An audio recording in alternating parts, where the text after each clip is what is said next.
दोस्तों, आज का हमारा उपन्यास धरती धन नापना, जो हमारे यूजीसी नेट हिंदी के सिलेबस में है। इसके जो लेखक हैं वो जगदीश चंद्र, पंजाब के होशियारपुर ज़िले में 23 नवंबर 1930 को इनका जन्म हुआ और इनका पैतृक गाँव घोड़े वहाँ। जो धरती धन नापना उपन्यास है उसमें भी इस उपन्यास का उल्लेख है। उस उपन्यास की कहानी को लेकर उन्होंने उपन्यास की रचना की है। और एक और गांव है जो इनके जीवन में महत्वपूर्ण स्थान रखता है, जिसका इन्होंने दलित उपन्यासों में जो अनुभव है उनका चित्रण किया है, वो है इनका ननिहाल गांव रलहन। ठीक है, एक तो इनका गांव था गोड़ेवाह, एक रलहन, ये दो गांव हैं। और जो धरती धन अपना गोड़ेवाह गांव का चित्रण है इसमें। इनके उपन्यास देख लेते हैं हम कौन कौन से हैं। यादों का पहाड़ 1966 में। इससे पूर्व हम एक बात और देखिए, जो ये उपन्यास है यादों का पहाड़, इनका प्रकाशित उपन्यास ये पहला है। तो यादों का जो पहाड़ है वो प्रकाशित रूप में उपन्यास तो इनका पहला है, परंतु इन्हें लेखन जो है धरती धन नापना, जिसका प्रकाशन 1972 में हुआ, को सबसे पहले लिखना शुरू किया था। और ये कब शुरू किया था इन्होंने?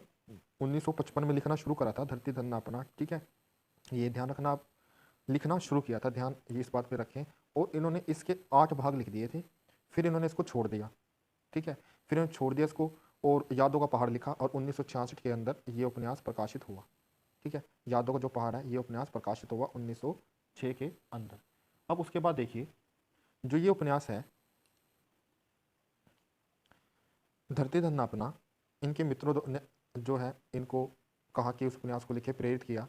इन्होंने 8 अध्याय से आगे लिखना शुरू किया और 1968 में यह उपन्यास जो है धरती धन अपना जो उपन्यास है, ये उपन्यास जो है 1968 में क्या हुआ, पूरा हुआ।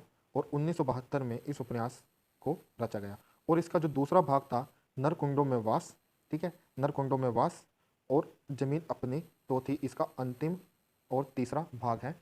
और ये जो है दलित चेतना से संबंधित है, दलित उपन्यास है। ये क्वेश्चन आया भी हुआ है कि, और ये क्वेश्चन आ भी सकता है कि दलित उपन्यास कौन सा है। अब देखिए ना, दलित द्वारा रचित उपन्यास तो दलित उपन्यास है ही है। अगर उन्होंने धरती धन अपना, नरकुंडों में वास, जमीन अपनी, तो ये भी उसमें दे दिया। आपको पता है कि 3 उपन्यास या 2 उपन्यास तो दलित रचनाकारों के हैं, तीसरा है तो आप उसको करोगे, तो ये भी जो है दलित उपन्यास है। और ये इसका नरकुंडों में वास दूसरा भाग है। ये भी ध्यान रखना कि क्वेश्चन ये भी आ सकता है कि धरती धन नापना का दूसरा भाग नरकुंडों में वास और तीसरा भाग कौन सा है, जमीन अपनी तो थी। तो ये आपने याद रखना है। उसके बाद देखिए, आधा पुल 1973 में, आधा पुल 1973 में। देखिए, यादों का पहाड़ 66 में, धरती धन नापना 72 में, आधा पुल और कभी ना छोड़ो खेत ये है 76 में, मुट्ठी भर कांकर 76 में, 2 76 में कभी ना छोड़ो खेत और मुट्ठी भर कांकर। टुंडा लाट 1978, घास गोदाम 1985, नरकुंडों में वास 1994, जो कि धरती धन अपना का क्या है, दूसरा भाग। इसको 93 भी आता है, 94 भी आता है, ये अलग अलग पुस्तकों में अलग अलग मिलता है। तो ये हर जगह आपको मिलेगा, इतनी उसमें तो आप ये याद रखिए कि जब सीक्वेंस में लगाने आते हैं तो हमें इससे अंदाज होता है कि 93 94 के आसपास है ये। लाट की वापसी 2000 में, जो टुंडा लाट है 1978 में, लाट की वापसी इसका दूसरा भाग है। जमीन अपनी तो थी 2001 में, जो कि हमने पढ़ा कि धरती धना बनेगा तीसरा और अंतिम भाग। अब याद देखिए, अब इससे पूर्व हम ये देख लेते हैं, जो इनका दुसाहा और जलंधर में इनकी जो जगदीश चंद्र की है वो शिक्षा दीक्षा हुई। एमए इन्होंने अर्थशास्त्र इकोनॉमिक्स से की है और ये कई सरकारी नौकरियों में भी रहे हैं। उसके बाद देखिए, महत्वपूर्ण तथ्य, यादों का पहाड़, जो यादों का पहाड़ इनका 1966 में हमने किया था। यादों का पहाड़ इनका क्या है, प्रथम उपन्यास है जिसका प्रकाशन 1966 में हुआ। सेना के जीवन, जब ये सेना में थे तो बहुत स्थानों पर रहे, उसके जीवन का जो अनुभव है वो जो उपन्यास था हमारा टुंडा लाट और आधा पुल में अभिव्यक्त किया है। तो यहाँ पे जो है ना टुंडा लाट आ जाएगा। ठीक है, टुंडा लाट और आधा पुल, इसमें सैनिक जीवन से संबंधित जो जब ये नौकरी पे थे उससे संबंधित जो जीवन है उसकी व्यक्ति टुंडा लाट और आधा पुल में की है। अब दूसरा देखिए, जो टुंडा लाट का दूसरा भाग है लाट की वापसी, जो मैंने अभी बताया था आपको। टुंडा लाट कब था, 1978 में, और 2000 में इसकी वापसी हो गया, ऐसे याद करना, 78 में फिर 2000 में इसकी वापसी हो गई। मुट्ठी भर कांकर 1976 में था। ठीक है, और इसका अंतिम जो भाग है घास गोदाम, जो 1985 में है। ठीक है, ये आपने ध्यान रखना है क्योंकि ये पूछ लेते हैं एग्जाम में कि दूसरा भाग कौन सा है, तो ये विशेष तथ्य हैं आपके कि मुट्ठी भर कांकर का दूसरा भाग है घास गदाम। अब ऐसे आ रहा है ना, जो मुट्ठी भर कांकर जो कंकड़ है उन पे क्या हुआ, घास के गोदाम बनाया, घास होगी, कंकड़ों पे घास होगी, इस तरह याद कर लीजिए। लाट है तो लाट, ये तो याद हो जाएगा, टूंडा लाट तो लाट की वापसी, इसका भाग है। और सेना का टूंडा लाट में और आधा पुल में इसकी सेना जीवन के व्यक्ति है। और ये आपने याद रखना है, नरकुंडों में वास, नरकुंडों में दलित जीवन है जो नरक, नरकुंडों में नरक आएगा, यहाँ पे कोई गलती है, नरक आ जाएगा, नरक कुंडों में वास और जमीन अपनी तो थी। ठीक है, धरती धन अपना, देखो सेम ना, धरती क्या जमीन है, तो धरती धन अपना, जमीन अपनी तो थी, और नर कुंडों में या नरक कुंडों में वास। उसके बाद उपन्यास त्रि, मतलब तीन का जो समूह त्रि बोलते हैं, जैसे कि हमारे महादेव वर्मा, राम कुमार वर्मा, भगत चंद्र वर्मा जो आते हैं छायावाद के त्रि, तो वो इसी तरह इनके जो उपन्यास है उसमें तीन जो प्रमुख उपन्यास हैं वो यही है जो हमें अभी पढ़े हैं, धरती धन अपना 1972 में, नरकुंडों में वास 94, और जमीन अपनी तो थी 2001 में। ये जो उपन्यास है पंजाब के दो आप क्षेत्र, जो दो आप सतलुज और चनाब नदी जो है उस क्षेत्र के दो आप क्षेत्र है जो, उसके दलित जीवन के केंद्र में लिखी गई धरती धन अपना रचना अपने अनुभव बताते हुए लिखते हैं कि बचपन व किशोरा अवस्था में अपने ददियाल मतलब पैतृक गांव और नलिहाल जो दलित घरों में जीवन में इन्होंने जितनी गहराई से देखा, उनका संवेदनशील मन पर गहरा प्रभाव पड़ा, जिसको आगे चलकर साहित्य लेखक की सृजनात्मकता जागृत हुई। वही मैंने आपको बताया था कि इन्होंने जो घोड़ेवा गांव को लिया है और उसके जो अनुभव थे इन्होंने बचपन से देखा, किशोरावस्था में देखा कि जब ये गांव में थे या ननिहाल में जाते थे तो दलित परिवारों की बस्तियों में इसको इनको जाने नहीं दिया जाता, उनके बच्चों के साथ इनको खेलने नहीं दिया जाता था। तो जो ये अनुभव इन्होंने इन उपन्यासों में, ये तीन उपन्यास हैं जो दलित जीवन से संबंधित, धरती धन अपना, नरकुंडों में वास और जमीन अपनी तो थी, इनमें इन्होंने दर्शाया है। धरती धन अपना उपन्यास जो है इतना प्रसिद्ध उपन्यास रहा, ये हिंदी में की भाषाओं में, भारत की जो भाषा है उनमें ही नहीं, फ्रेंच, जर्मन, रूसी, अंग्रेजी अनेक भाषाओं में इसका अनुवाद भी हुआ। और ये आपने याद रखना है, ये मैं हमेशा पीछे भी हमने आपको बताया है पिछली कक्षा में, जो उपन्यासी हैं भी इस उपन्यास में कितने भाग हैं, 29 भाग हैं। ठीक है, इसमें ये आपने याद रखने क्वेश्चन आते हैं, इस उपन्यास में कितने 49 पार्ट्स में डिवाइड है ये उपन्यास। उसके बाद देखिए अन्य रचनाएं इनकी थी, जैसे रॉबर्ट इनका कहानी संग्रह है, नेता का जन्म नाटक है, ऑपरेशन ब्लू स्टार जो भिंडरावाले के इंदिरा गांधी ने स्वर्ण मंदिर पे जो जब वो कब्जा कर लिया था भिंडरावाले ने, तो उस को छुड़वाने के लिए ऑपरेशन ब्लू स्टार शुरू किया था, उस पर जो रिपोर्टाज इन्होंने की थी।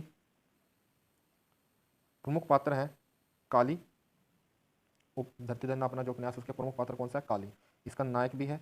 उपन्यास का मुख्य पात्र जो जाति का चमार है तथा उच्च वर्ग के जमींदार, साहूकार, ठाकुर आदि के द्वारा शोषण व अत्याचारों से पीड़ित है।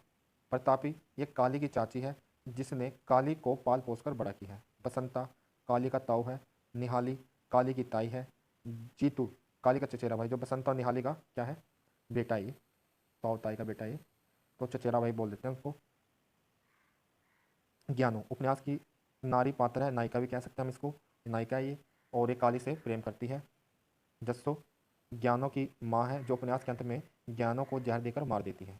मंगू ज्ञानो का भाई है जो उसको हमेशा प्रताड़ित करता रहता है, इसको मारता पीटता रहता है। नत्थु जो ज्ञानो और मंगू का पिता है।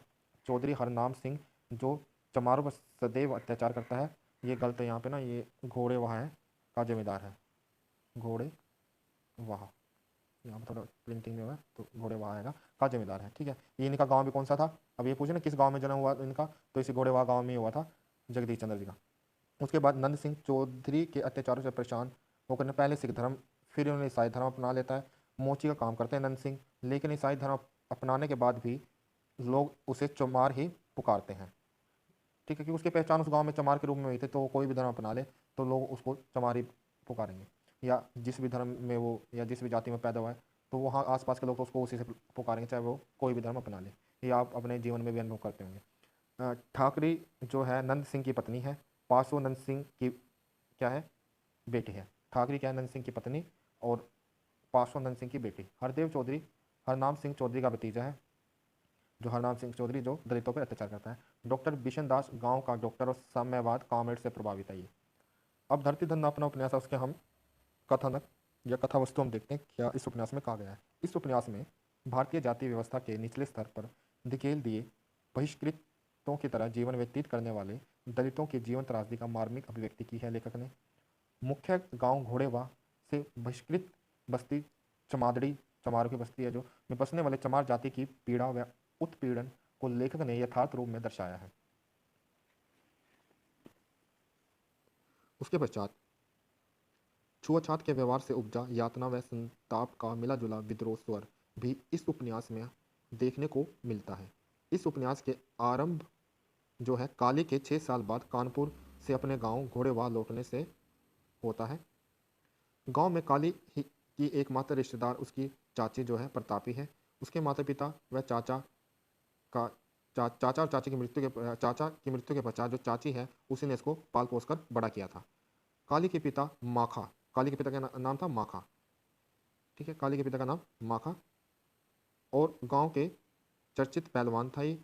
उसके गांव लौटने का एकमात्र कारण किसके, जो काली है, कालिदास इसका पूरा नाम है, अपनी चाची से उसका मोह था। पोह फटने पर काली गांव में पहुंचता है। घर पहुंचने में चाची को जीवित पाकर उसे पता नहीं था कि 6 साल से गांव में नहीं आया था। काली की खुशी का ठिकाना नहीं रहता। काली के गांव लौटने की खुशी में चाची पड़ोस में शक्कर बांटती है। 6 साल कानपुर में मजदूरी कर काली की कुछ कमाई कर गांव में लौटा। इससे चमार होने पर भी गांव में उसके व्यक्तित्व का कुछ प्रभाव पड़ता है। कुछ गांववासी उसे बाबू कालिदास कहते हैं। गांव में जमीनों के मालिक चौधरी हैं।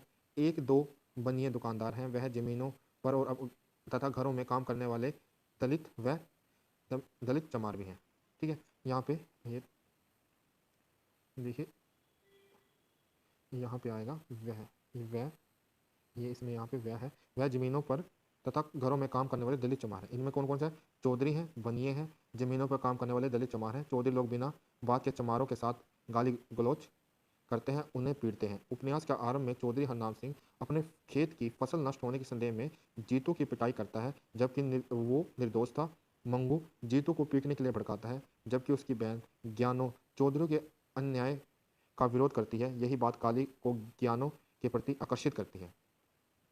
काली अपने कच्चे मकान को गिराकर पक्का मकान बनाना चाहता है। इसके बावजूद छज्जू शाह छज्जू शाह आता है, ठीक है, या इसकी जगह दज्जू शाह, देखिए दा आ जाएगा शाह की जगह, ये दो नाम आते हैं इसके, दज्जू शाह, ठीक है, दज्जू शाह से लेने चलता है।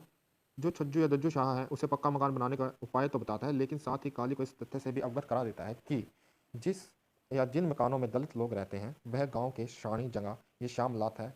इन घरों में दलितों को मोरूसी अधिकार है। अर्थात इसका मतलब क्या है कि जब तक खानदान का कोई व्यक्ति उस घर में रहता है तभी तक वह जो जगह है वो उनकी रहेगी, वहाँ रह सकते हैं, या वो जो जगह है जब तक वो रह रहे हैं तब तक तो है। अगर उसके परिवार का कोई बंदा वहाँ नहीं रह रहा तो वो उनकी जगह नहीं होगी। काली के पास पैसे पैसे देख कर आ जाएगा, यहाँ पे थोड़ा टाइपिंग में, देख कर गाँव का सज्जू उसके जो काली है उसके चाचे का लिया हुआ उधार वह ब्याज की रकम भी लेता है, उससे ले लेता है। काली की चाची का अचानक बीमार होना व झाड़फूस के कारण देहांत में कथा में नया मोड़ आता है। काली का मकान पक्का करने का सपना पूरा नहीं हो पाता, बल्कि उसकी चाची की मृत्यु के पश्चात शोक जताने आए किसी पड़ोसन में के द्वारा उसके पैसे जो काली के थे और उसके चाची ने जो गहने या पैसे बनाए हुए थे वो चुरा लिए जाते हैं। काली सब कुछ लुटा कर घास, यहाँ पे घास आएगा सॉरी, घास खोदने का काम करता है। फिर लालू पहलवान के यहाँ मजदूरी करने लगता है। गांव में आई बाढ़ से उपन्यास में नया मोड़ आता है।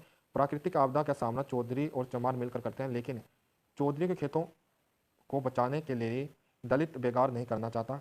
3 दिन के काम के बाद दिहाड़ी ना मिलने पर चौधरी चमार में संघर्ष शुरू हो जाता है। चमारों का समाज बहिष्कार किया जाता है, वह भी काम से हड़ताल करते हैं। पादरी उनकी मदद करना चाहता है, लेकिन शर्त भी रखता है कि उन्हें ईसाई धर्म अपनाना होगा। तो देख लीजिए किस तरह धर्म का भी, चाहे कोई धर्म हो, सब किस तरह चाले चलते हैं कि वो हमारे उसमें आ जाए। डॉक्टर बिशन दास जो है वो कामरेड और टहल सिंह जैसे झूठे कामरेड दलितों की सहायता ना कर भाषण देने में जलसा करने की घोषणा करते हैं। 15 दिन तक बच्चों को भूख प्यास से बिलखते हुए देखकर चमारों का सास जवाब दे देता है। वह आखिरकार चौधरियों की शर्त मान लेते हैं। दोनों ही पक्ष संघर्ष को व्यर्थ समझ आधे दिन की दिहाड़ी पर समझौता कर लेते हैं। ये जो इन्होंने दिखाया ये तो हमने भी देखा है अपने आसपास, ये जो घटना है, तो ये तो इन्होंने लेखक ने जो 1972 में दिखाई है, ये तो हमने अभी जो ये घटना तो हमें अभी भी देखने को मिलती है। तो ये उपन्यास आज भी प्रासंगिक है, वो जगहों पे आज भी देखने को मिलता है इस तरह की चीज़ें। धरती धरना अपना अंतिम चरण में जो है ज्ञानो है, जो कि काली की प्रेमिका थी, गर्लफ्रेंड लगा लो। काली के प्रेम की त्रासद को मार्मिकता से दर्शाया गया है। ज्ञानो गर्भवती हो जाती है। काली के साथ उसकी शादी समाज स्वीकार नहीं करता। गांव उसके उनके प्रेम संबंधों के कारण दोनों का दुश्मन हो जाता है। काली की प्रतिष्ठा खत्म हो जाती है। लालू पहलवान नौकरी से काली को निकाल देता है। काली पड़ोस में एक कस्बे में मजदूरी करने लगता है। ज्ञानों को लेकर भाग जाना चाहता है, लेकिन पुलिस के डर से भाग नहीं पाता।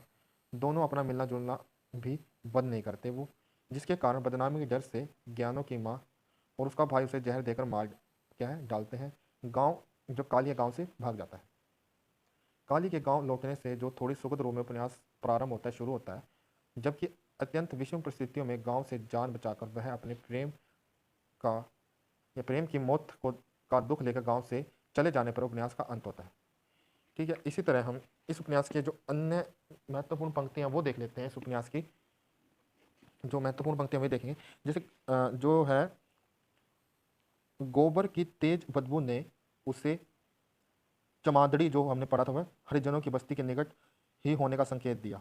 मतलब इतनी ज़्यादा बदबू होती थी, इतने ज़्यादा वहाँ पे पानी होता, मतलब जो जो मोहल्ला था, जो उनके कुआं था, उसके चारों तरफ पानी इतना बदबूदार, इतना ये होता था कि बरसात के दिनों में तो पानी लेने के लिए भी उनके लिए समस्या हो जाती थी। तो बहुत ज़्यादा गंदी बस्ती होती थी। इस कारण ये चीज़ आपने ध्यान रखना कि ये पंक्ति जो है धरती धन्ना अपना प्रयास किया। चाची ने काली को की आवाज़ को पहचानते हुए स्नेह और आश्चर्य भरे स्वर में कहा, जैसे उसे विश्वास न आया हो। फिर उसने काली के सिर पर हाथ फेरते हुए उसे ऊपर उठाया और उसका माथा चूमकर बोली, रख साइयाँ दी। ये चाची ने काली से कहा, आज तेरा बाप जिंदा होता तो तुझे देखकर कितना खुश होता। उसने तो तुम्हें ही जी भर देखा भी नहीं था कि मौत ने आ घेरा। तेरी माँ को प्लेग खा गया। तेरा चाचा चप्पे गिन गिन कर मुझे पाल पोस रहा था, लेकिन उसे भी हैजा खा लिया। तुम्हें तो शायद उसकी सूरत भी याद न हो। सारे खानदान की तू ही तो एक निशानी है। चाचा चाची जो है काली से कहती है। तो ये काली अंतिम बचा था, चौधरी एक बार ही उस इसका खात्मा कर दें, रोज रोज के क्लेश से मिट जाएगा। किसी की फसल कट जाए तो चोर जीतू, किसी का कोई नुकसान हो जाए तो जिम्मेदार जीतू, निहाली चौधरी से कहता है। उसके बाद शरारत पहले भी होती थी, लेकिन लोग चुपचाप सहन कर लेते थे। मैं उस समय चुप नहीं रह सकता जब पानी सिर से गुजरने लगता है। काली चौधरी से, मैं तो जमीन के इस टुकड़े को भी जायदाद नहीं समझता, मैं तो सिर्फ मलबे का मालिक हूँ। काली कहता है चौधरी से, तो याद रखना काली ने क्या कहा कि मैं तो जमीन के इस टुकड़े को जायदाद नहीं समझता, मैं तो सिर्फ मलबे का मालिक हूँ। उसके बाद ब्याह के बिना जिंदगी भी सुलगती लकड़ी की ही तरह है, जिसमें से सिर्फ धुआं निकलता है। वह आंखों में आंसू तो ला देती है, लेकिन गरमाइश नहीं पहुंचाती। मिस्त्री कहता है काली से। और एक बात और है, जब ये मकान बनाने जा रहा होता है काली, तो उस वक्त भी इसके साथ बहुत भेदभाव होता है। कोई भी मिस्त्री काम करने को तैयार नहीं होता, क्योंकि ये चमार होता है, तो छुआछात का इतना ज़्यादा होता है कि इसको दुत्कार दिया जाता है। वही जो कुत्ते का कुतिया से होता है। काली रन पत्नी वह जो अपनी ब्याहता हो, उसे सिर पर चढ़ाओ या पाँव के नीचे दबाओ, कोई उंगली नहीं उठा सकता। लेकिन पराई जनानी स्त्री को मुंह जोर घोड़ी की तरह होती है, पता नहीं कब बिदक जाए। संता सिंह काली से कहता है, बहुत अच्छा किया बेटा। ईसा मसीह को भी यही तालीम है कि पड़ोसियों के साथ शांति से रहो। आसमानी किताब में लिखी हुई बातें सदा सच होती है। पादरी काली से कहता है, कभी कभी मैं आप लोगों के मोहल्ले में आता हूँ तो ईसा मसीह का भी यही हुक्म है कि वैसे भी गरीब आदमी परमात्मा के ज़्यादा नज़दीक है। अंजील पाक में लिखा है कि ऊंट का सुई के सुराख से गुजर हो सकता है, लेकिन धनवान का स्वर्ग में गुजर मुमकिन नहीं है। ये पादरी काली से कह रहे बातें। उसके बाद अंतिम हम देख रहे हैं शरारत जो है, छप्पड़ सबका साझा है। क्या कमीन, क्या चमार, क्या जाट, क्या महाजन, जितनी जी चाहे मिट्टी खोल लो, लेकिन इतना ख्याल रखना कि कहीं बहुत गहरा खड्डा ना बन जाए। पार सार ऊंचे मोहल्ले के पूर्ण सिंह ने वहां कुआं सा खोद दिया था। बरसात में छज्जू शाह की भैंस उसमें ऐसी फंसी कि उसे बलिया देकर निकालना पड़ा। चौधरी काली से। ठीक, अगर आपको उपन्यास अच्छा लगा, अब वीडियो अच्छा लगे तो लाइक सब्सक्राइब शेयर करें। इसके अलावा आप कोई और रचना चाहते हैं कि जिसको मैं लेके आऊँ, तो कमेंट बॉक्स में लिख सकते हैं। मिलते हैं अगली वीडियो में। धन्यवाद।